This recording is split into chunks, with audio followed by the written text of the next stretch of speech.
ku soo dhawow fasiraadda riyooyinka. bismillaah salaatu wasalaamu calaa nabiyina maxamed. assalaamu calaykum waraxmatullaahi tacaala wabarakaatu. habeen wanaagsan walaalayaal, waxaan gudagalaa mowduucii ahaa fasirka riyooyinka, waana su'aalo iyo jawaabo. intaan u gudagalin ka hor waxaan idinka mahadcelinaa dadkii badnaa oo soo gurmaday. waxaan dhihi karaa waa la soo gurmaday, aad iyo aad ayaa u mahadsantihiin.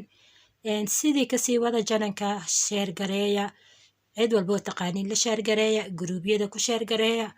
insha allah waxaan rajaynayaa bishaan gudaheeda inaan gaarno 1000 sabskaraab.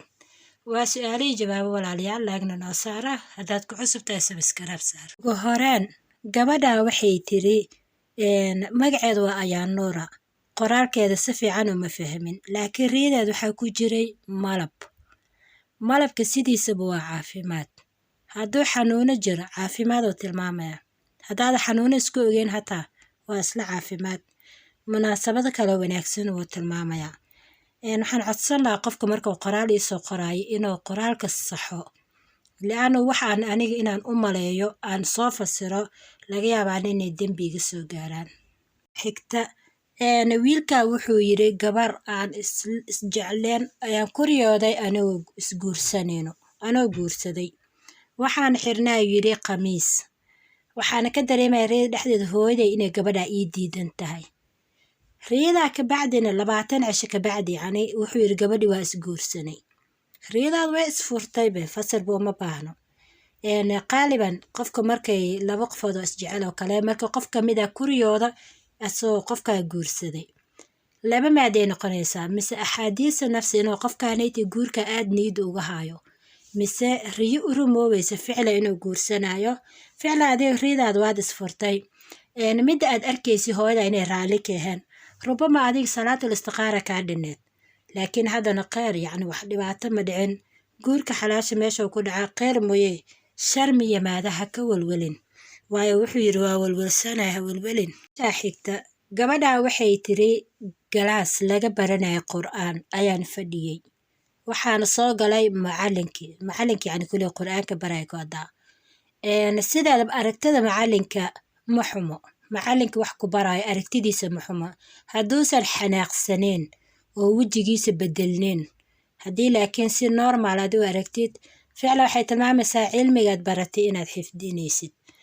aragtida qur'aankana, qur'aan haddaaba riyo ku aragtid wax walbo wanaagsanaa filo. haddii ciriiriyi ku hay faraj, haddii dhibaatooyin jiri kurbo rabbi kaa qaaday, haddii matalan diiqado jireen, wax walboo markaa ku hayo ku dhibaateynayay, insha allah faraj wixii oo kaa maqan inuu rabbi kuu soo hooyinayo, wallaahu yaclam. gabadhaa waxay tiri waxaan ku riyooday tiri wiil isiinayo xalwad iyo timir. xalwad waxay tilmaamaysaa micnooyin badan, waxaa ka mid ah hadal wanaagsan oo qofkan ku farxo inuu maqli doono. waxay kaloo tilmaamaysaa gabadhaan la guursanin, hadday ku riyooto iyadoo qof xalwad siinayo, guur weliba qof iyada rabtay inuu rabbi calaf ugu daraayo. timirta waxay tilmaamaysaa towfiiq, inuu rabbi arrinku waafajin doono. waxay tiri dumaashiday inay ka wadaan u fahmay. dumaashiday ayaan ku riyooday tiri iyadoo mas jaallo ah oo weyn isku duubayo, yacni hab muu siinayo maska mise wuu dili rabi. yacni calaa kulli xaal aragtida maska aduuba ku dhibaateynayo inta badanba ma fiicno. maska cadaabooyin uu tilmaamaa waxyaabo badan oo maxay ahayd adkaar la-aantii waxyaabahan riyadaas oo kale way ku yimaadaan, wallaahu yaclam. riyada sidaa waxay fiican tahay markuu qofka asiga ay ka hadlayso, markay qof kale ka hadlaysid micnooyin saas u weyn ma sameynayso. gabadha waxay ku riyootay derbi dheer oo dhuuban. derbiga sidiisaba micnooyin aad u badan ayuu leeyahay. hadduu mid cabsi yahay halis yahay waxay tilmaamaysaa diiqado waxyaabahaas oo kale. yacni haddii laakiin si adiga habiyo raaxa le aad ugu socotay wax dhibaato male. sidaasay tahay janankii kale muuqaal u qaas ah keligiisa derbiga ka hadlaya aan kasoo sameeyey. waxaan sidaas u leeyahay riyooyin badan oo laisoo su-aala ayaa jira oo horena aan ugu soo hadlay, yacni janankii kaley ku jiraan iyagoo faahfaahsan aan kasoo hadlay. marka waxaa fiican waxa cusub inaan ka hadlo, wixii hore muhiim maahan waayo way duuban yihiin way yaalaan.